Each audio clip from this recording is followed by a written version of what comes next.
Test, test. And then, could you say something?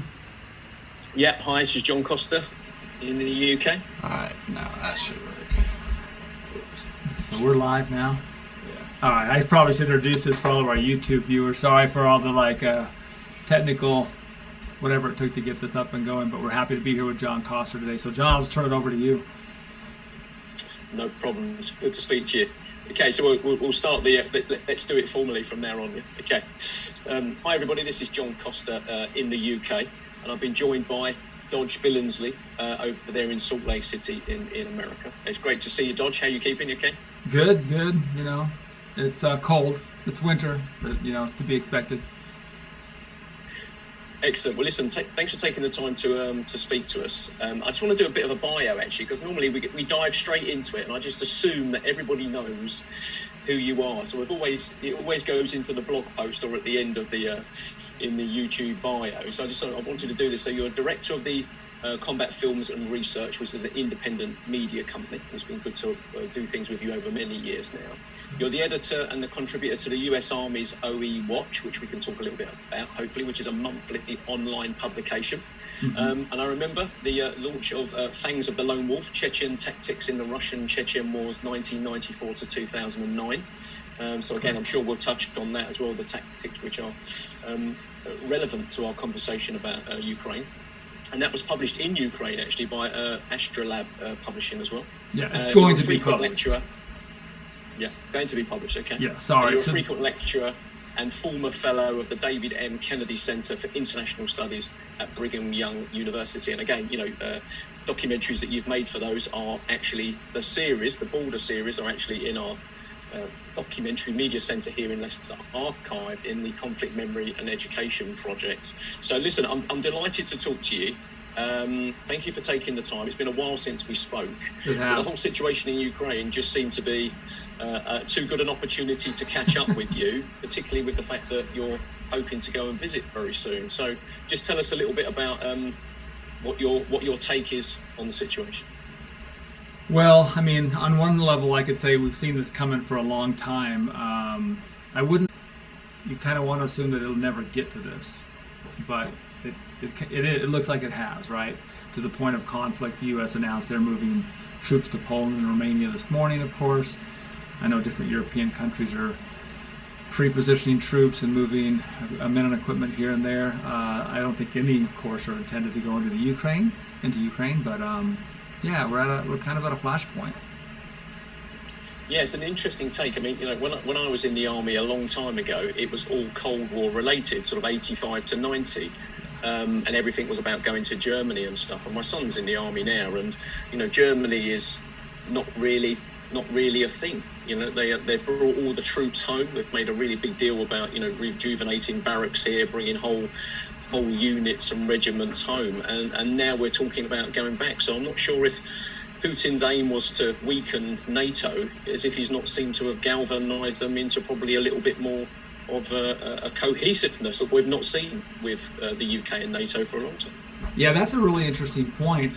It's interesting. I was talking to a colleague the other day, and he says, you know, this is sort of like, for those of us old enough to have grown up in the Cold War and remember that, this is almost like that battle in the Fulda Gap, you know, the Russian, you know, massive tank battles, the potential to have massive armored battles. You know, of course, you have air assets and the new elements like drone swarms that were tested very well in the Azerbaijani conflict and in Syria. But it could be this sort of massive, you think of the old tank battles of World War II, like Kursk and some of the others. I still can't believe that would happen, but you're in a position where if it's going to happen anywhere, it could happen here in the Ukraine. And it is interesting how it sort of galvanized, or you see this, I don't know, you know, galvanized is an interesting word. Maybe it has in many respects, but then you also see sort of splits and divisions amongst a lot of the NATO members.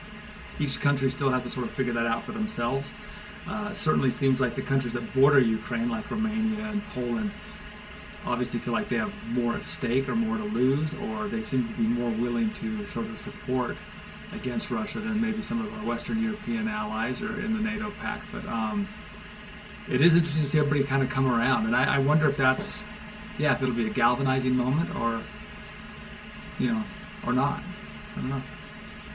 Yeah, I think I mean, for many years we've seen the Russians as a kind of non-combative threat, if you like, and more of a threat through spies, and kind of back to those days of the Cold War. Obviously, we've had the various poisonings that we had here in Salisbury, various assassination attempts on dissidents. There's a lot of Russian money in London as well, with oligarchs and stuff. And then you've got European countries that are starting to get quite dependent on pipelines and gas and things like that. So I guess it's not straightforward when it comes to two people with big sticks having a conflict anymore. It's more about now there's all these, it's the commercial aspects that get considered when it comes to, will I send troops? I mean, certainly seen that in Germany now with a new chancellor. It's the new guard now. How are they going to move forward? I mean, from your perspective, how do you think the reaction of the states would have been different before last year's kind of withdrawal from Afghanistan, and the kind of impact that had on the American psyche, if you like, the American public psyche? How different would the reaction have been now if this was this time last year? Well, if it was this time last year, it would have been different, I'm sure, but I still think there's a war weariness here in the United States. We've been at war for 20 years in Afghanistan.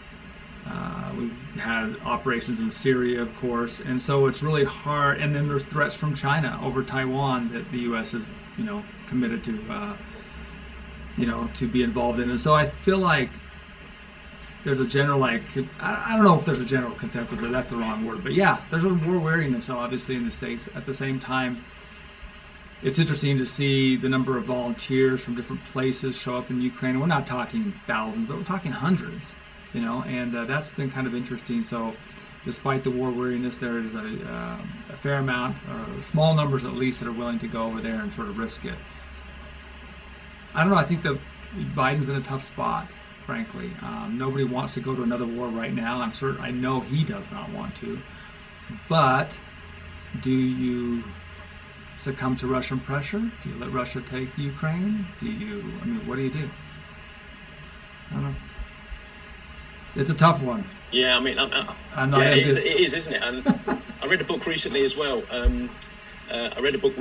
Which obviously I'm proud of, reading a book, And Good job, John. Good job. Did you read my book? Concentrate long enough.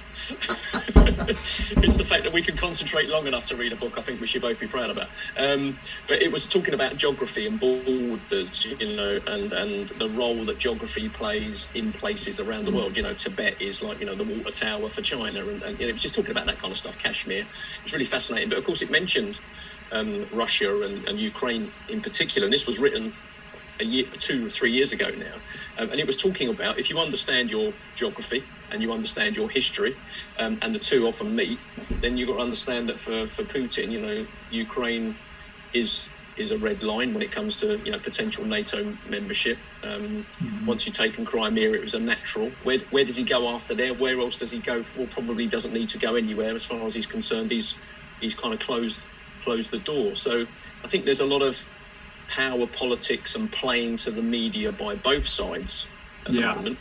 And then somewhere in between, depending what news channel you're looking at, and probably not the ones that are good at spreading that patriotic kind of, let's get them type stuff. So ones that are kind of on the ground, it turns around and says, well, people in Ukraine are like, well, we've lived with this, it's no different. And then people in Russia are like, well, we don't want war either.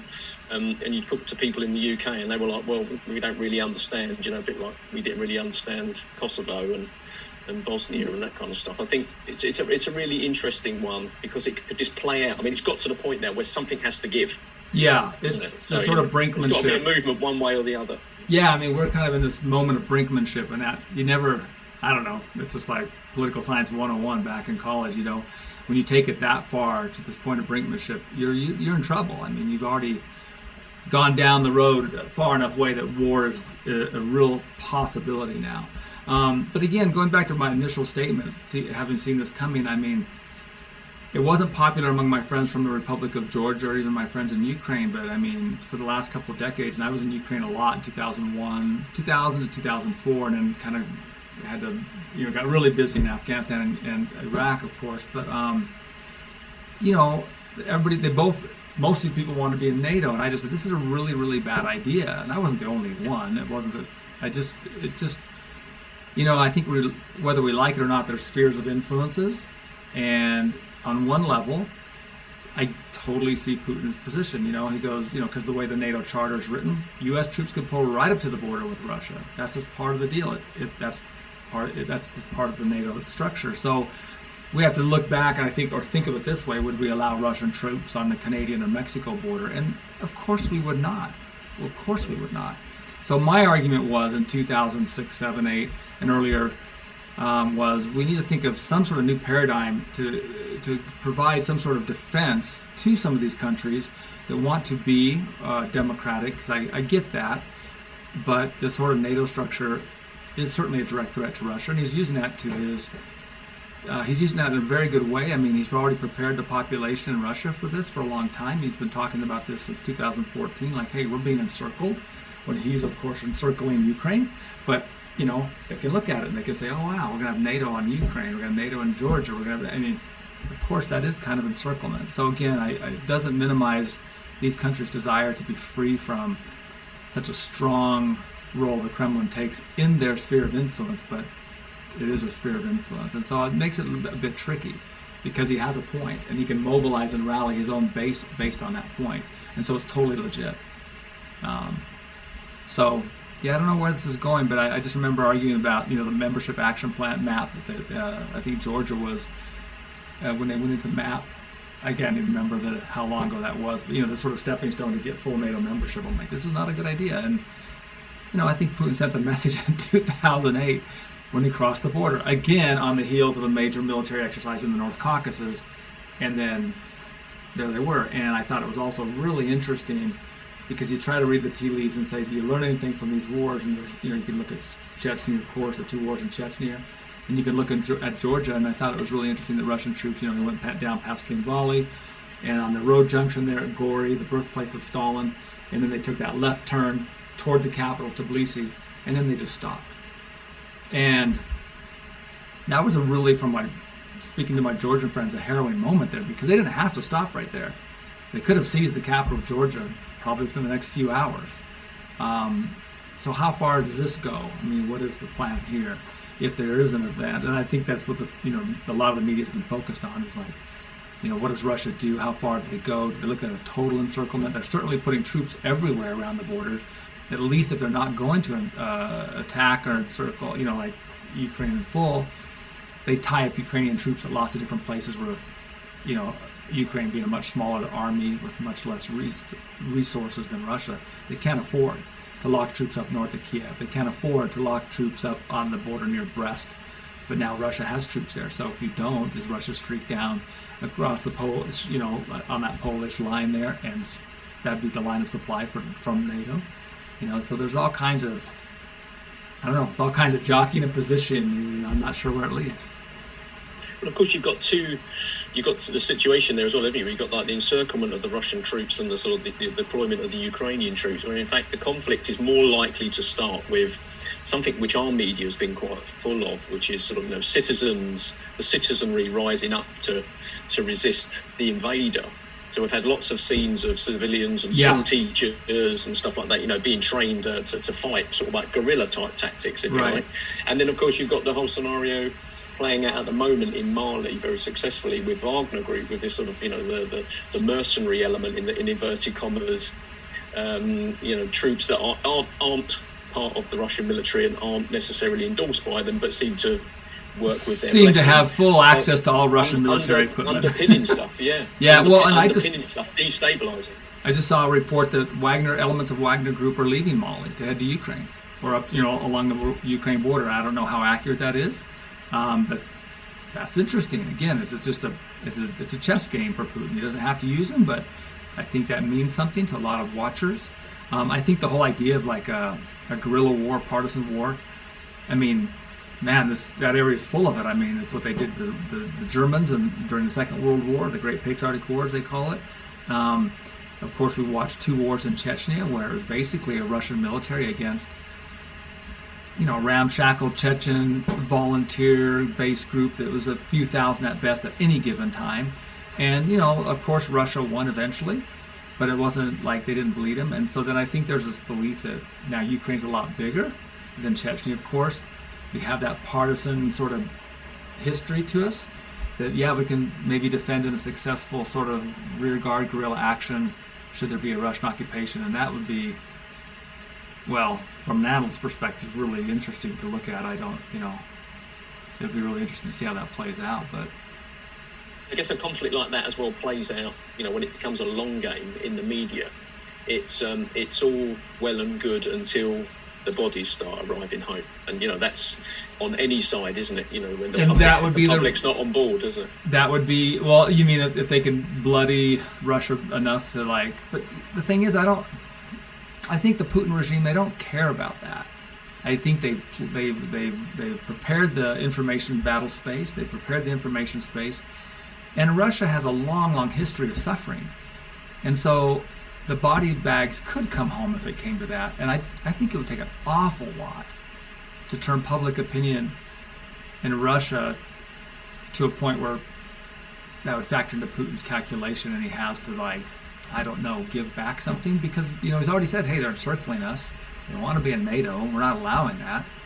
And, and he want, they don't want just Ukraine. I mean, he's said it multiple times. He longs for the old days, the glory days of the Soviet Union. I mean, so does that include Warsaw Pact countries, which is why probably the Baltics and Romania and Poland, they're so up in arms about this, because it's not like next week, but in their mind, their strategic thinking is we're next.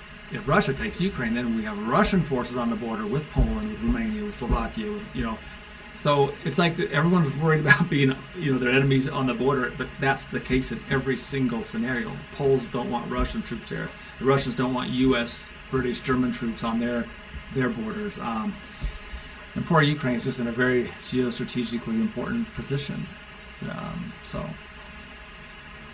mean, one final thing I want to talk to you about as well is I read an article the other day. Again, I'm reading, mate. When I'm not I'm talking so to you, proud I'm of you, reading John. non-stop. Are you proud of me? Not watching a lot of TV, reading. Good job. Can I have a combat films and research certificate to say that I can read? Well, that's the problem. We do visual media, right? We like to make documentaries. I almost feel like it's part of my job to watch TV. Of course, not necessarily the things I may be watching on TV, but to watch documentaries, to see what other people are producing, in addition to the articles we read and stuff. But absolutely, research. It's all research. That's right. Yeah, and it was talking about how Russia is starting to make those noises around Cuba, Venezuela, and Nicaragua as a way of sort of being in the backyard, kind of, as you said, nibbling at the borders, a little bit like NATO is now doing at Russia. Do you think that will be one of those games that plays out as well over the next couple of years, where it's about supporting those regimes? To kind of sort of almost be like the perceived irritant towards the American southern flank. I do think totalitarianism is on the rise. I think the numbers show that. We recently had elections. I think it was Nicaragua, right? And they actually then, the new president-elect ended relations with Taiwan and recognized the People's Republic of China, tilting now the balance of sort of power in that respect. Like China, PRC is recognized by enough Central American states now, that you see that there are these blocks, and they may not all be in the same place, but it does really feel like the world is sort of blocking together again in a sort of a free zone block, and probably a totalitarian block. And they don't have maybe the same communist ideology, but the totalitarian idea is sort of on the rise. I mean, I do think you could almost even lump in some of the populist movements, places like Hungary, Brazil. People would argue in America that's super rife for a contentious issue with our last president. Is democracy being exposed? Is it stronger now? Is it under threat? That's the conversation that we're having here. And so I do think that there's these different blocks forming, and I think Russia will certainly have its hand in Venezuela and Nicaragua and different places. I think there's always been this idea of limits, where you can go. So even though we don't agree or we don't recognize spheres of influence officially, the U.S. government, I do always feel like there's been a natural restraint. I mean, we believe in democracy. The country believes in democracy. I personally, of course, believe in democracy, but I do feel there's been restraint. So in other words, we haven't just gone just all in at Georgia, Azerbaijan, all these countries like this that border Russia. But it's in our interest for them to be democratic, because we believe in that value system. We believe people want it. and that runs head to head with some of these totalitarian or authoritarian regimes that are, I think, getting stronger. And conversation: are we getting into a new Cold War? Maybe. Is it going to lead to some hot wars like Ukraine? Is this really going to happen? Is this really happening? And that's like the $1 million question, at least for the next few months, it seems like. But it's really like we're at that brink. I don't know, because the things we're doing, like even sending troops into Poland and Romania, again, Putin used that in his base to say, yep, here they come, and at the same time he's encircling. He sees us as we're encircling. My Russian friends agree, hey, you guys are encircling us. It's the perspectives here are just broad, and I don't know, it's hard to see how you come together and diffuse it. But diplomacy works. Each move as well can be interpreted by either side in its own way. Yeah, and it always is. To reinforce its message. Yeah, and it always is. And so then then you see, like Poland and those guys. I mean, they're totally in the defensive, sort of gap there, and they want to. I don't know. I lost my train of thought on that, but I don't know where I'm going. That Polish comment, but it's like, the big powers, but the regional powers, the states around there, they all have their own interests as well. And I just saw that potash was like not traveling by train now into Lithuania. So already economic, issues are taking place between the sort of Kremlin bloc. If you include Belarus, it's hard to see the end on this, but. Difficult cases have been diffused over time, and so we hope this will be diffused as well. I just, it's hard to see. I thought it was interesting as well in the media the other day when they were saying about some of the sanctions. I think it was by the states. I don't know if it included Britain too. I didn't get to that point, but it was just saying about individuals as opposed to the country being sanctioned, and I thought that was really interesting about sort of starting to target people in business and stuff like that. That kind of the disruption of the people, I guess, who make some of the money as well. So you start upsetting those people, they'll start saying, well, actually, you're not getting your kickback because it's affecting me. So I've never been, for short term. I don't know how effective sanctions will be. I don't know. Again, they have a long history of suffering. At the hands of the Mongols, at the hands of the Germans, so they've been through this before. So they can weather the storm, in my opinion. They can weather the storm. I don't know. So I don't know if these sanctions and plus sanctions are a long-term, medium to long-term strategy. So how effective will they be right now in February or March? I mean, the rumors are flying around like Ukraine's going to attack on the 14th. They're going to attack on the 20th as soon as the Olympics are over. President Xi's asked Putin to wait till the Olympics. All these rumors are out there. Maybe some of them are true. Maybe they're all elements of them are true. Elements of each one of these rumors are true, or maybe they're completely false. It's really, really, really hard to know. But the fact of the matter is, a lot of troops on those borders. It's pushed Ukraine to start to think about its overall borders. I think they always did, but of course the war, sort of the military zone is on the east, where they were directly threatened and had incursions, of course, in the last 6 years. But now they have to look at all of this thing, and it's going to be interesting. Now it's been 3 or 4. You spent 3 or 4 trips. You went to Ukraine back in 2001 to 2004. Yeah, I was.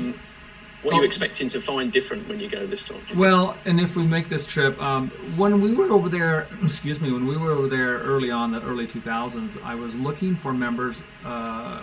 Interestingly, and this idea of partisan warfare and volunteering is fascinating to me, and that's what I think I want to pursue and probably write on, is that in Abkhazia in 1992-93, in that conflict, Ukrainians came onto the side of Georgia simply to fight the Russians.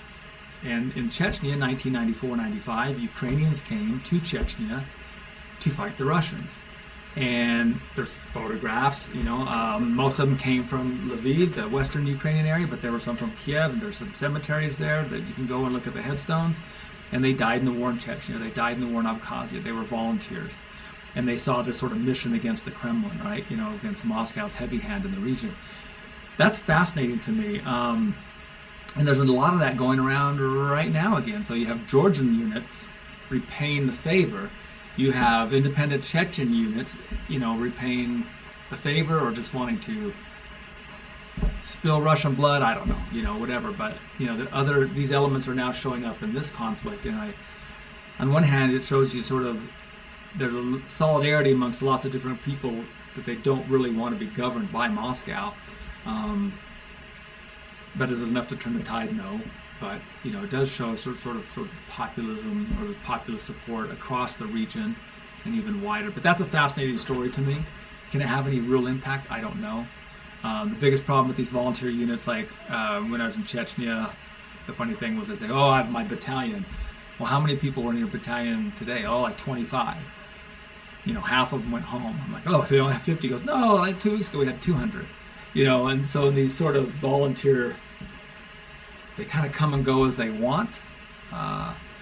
It's hard to put. That was one of the big complaints I heard from Chechen commanders was, knowing they're going to have their full complement of soldiers or volunteers to carry out an operation or to carry out a mission, or to defend against a mission or defend against a Russian, advance or something. It was just very, very ad hoc. Sometimes that's great, but a lot of times it's not that great. If it gets really, really tough, do your ad hoc players turn and leave, or do they stay and suck it, and suck it up?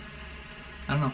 Yeah, and that's a really interesting point, isn't it? Because I kind of wear two hats with that one. As someone who's, been a soldier in the past, I can understand that, when you do section battle drills and things like that, that's because you need a section of men, so there's a certain number in order to achieve a certain objective. But, we've had many conversations about conflict reportage before, haven't we? Sort of war reporting and stuff. And if you were to offhand say that you were part of a battalion, then a journalist or someone in that kind of conflict zone reporting is more likely to report that that's 600 men, as in what they know a battalion size to be, and that you're talking about 25 people. I guess that's that kind of fog of war as well, isn't it? Is one of those things that happens. We talk about unit names, but we don't necessarily accurately know how many people are actually there doing those. No, actually. And it's been fascinating, like the Ukrainian announcements of being calling up different individuals, different age demographics, females now I think are being called up and given firearms training. I saw a news report on it, so I assume it's true. I don't know how many that is. That plays out all the time in our media here. That's what we're focusing on, the Ukrainian.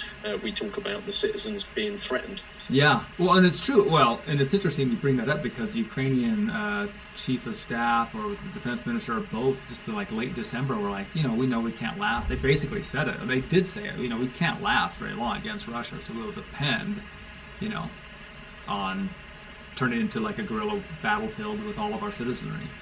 And, this kind of acknowledgement, like, the best we can hope to hold out is 2 or 3 weeks.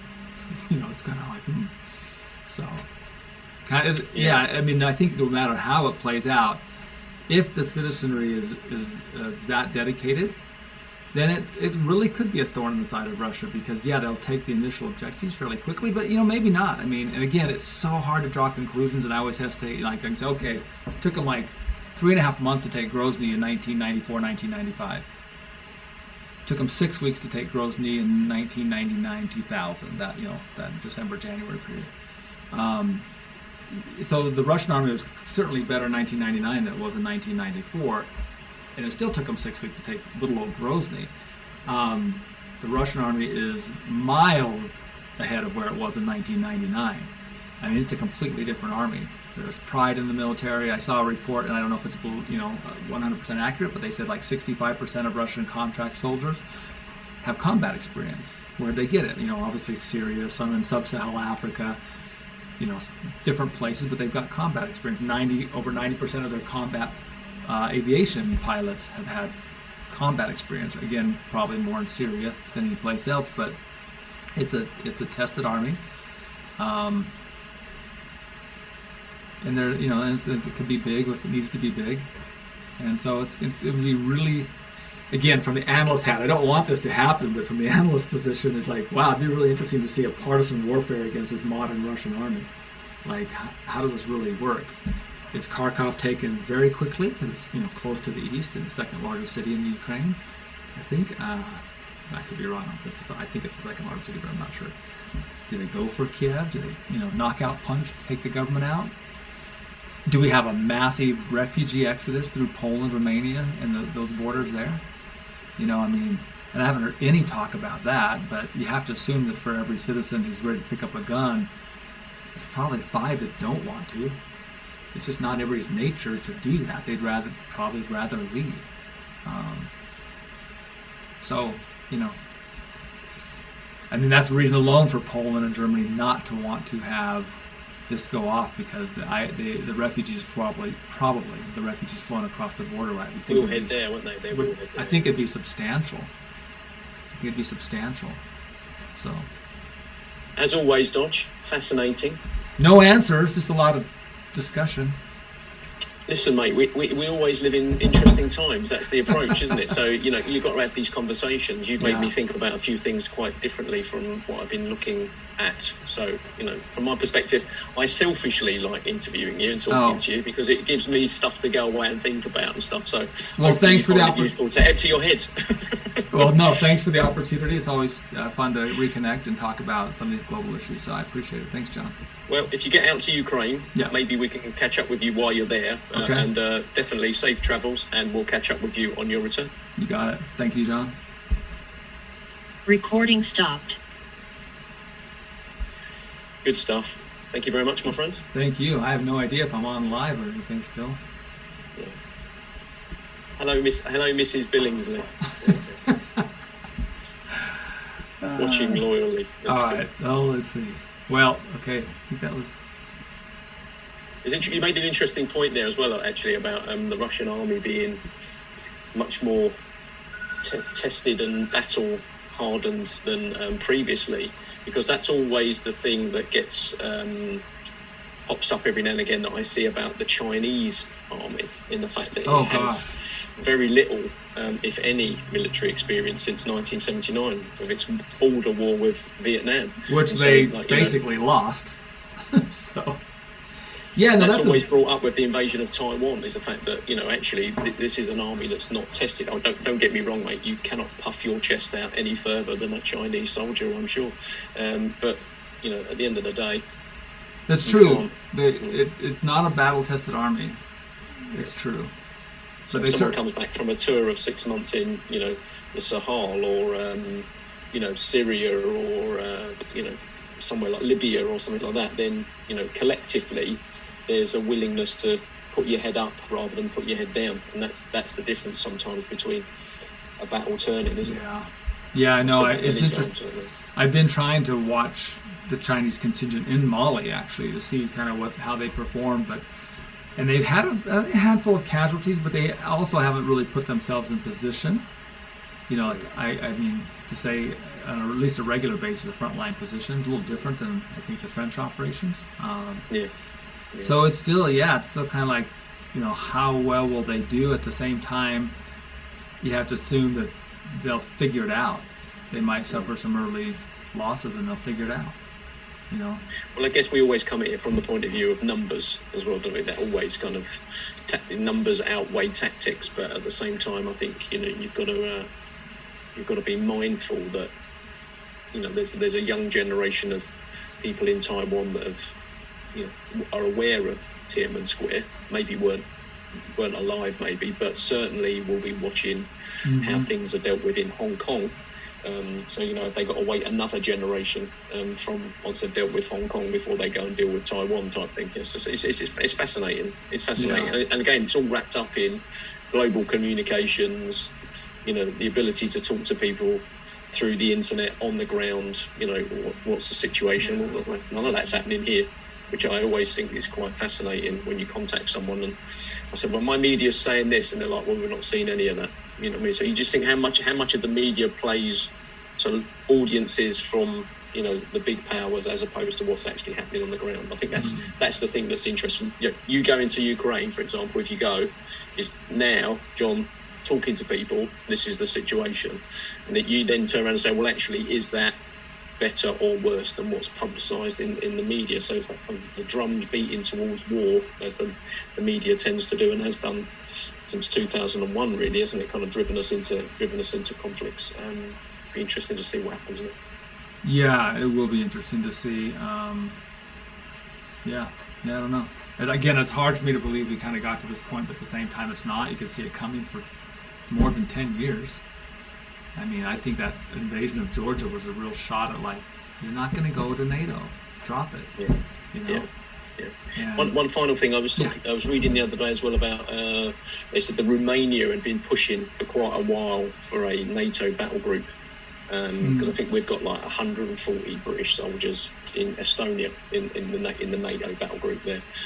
So that'll be interesting to see if one of the drawback points from this, when the tension goes, is if Romania suddenly gets this NATO battle group alongside some of the other ones that get reinforced, and whether the British Army then has this, because the British Army has gone through this phase at the moment of setting up Ranger battalions. I don't know if you've heard about it, but a lot of my old unit, for example, got renamed and stuff, and they're no longer kind of this unit. They're part of this Ranger battalion. I think there's 4 of them, and then there's sort of future bases, sort of Oman and Kenya and stuff like that, sort of pulling away from Batus in Canada, where I went training there, and sort of doing more stuff in Jordan, and sort of almost like positioning them ready for these kind of operations. So it's really interesting to see whether Germany's back on, because like I said, we've pretty much brought everybody home from Germany. It was quite small really, and now there seems to be this kind of push, and it'll be interesting to see how much money then is spent re-equipping NATO. Because ultimately, my friend, when you've got like Iraq and Afghanistan and all these things, there's people making money, isn't there? The thing about missiles, you can't store them for very long, you've got to fire them. So if we're not firing the missiles, someone's like, well, hang on. How are we going to turn this stuff over? It has a shelf life. Hey, there's the military-industrial complex speaking. No, I don't know. That's Mate, what do I know? No, grey-haired old duffer and 55 in Leicester. What do I know? What do you know? Well, you know a lot, John. And I don't know what to say. Good to speak to you. Yeah, likewise. All right, man. We'll do it again soon. Yeah. Say hi to the family. Thanks, Julius. Take care, man. Bye. Bye. Oh.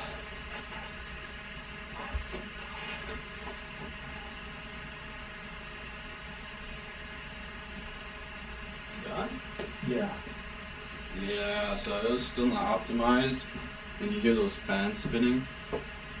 Oh, we're still live.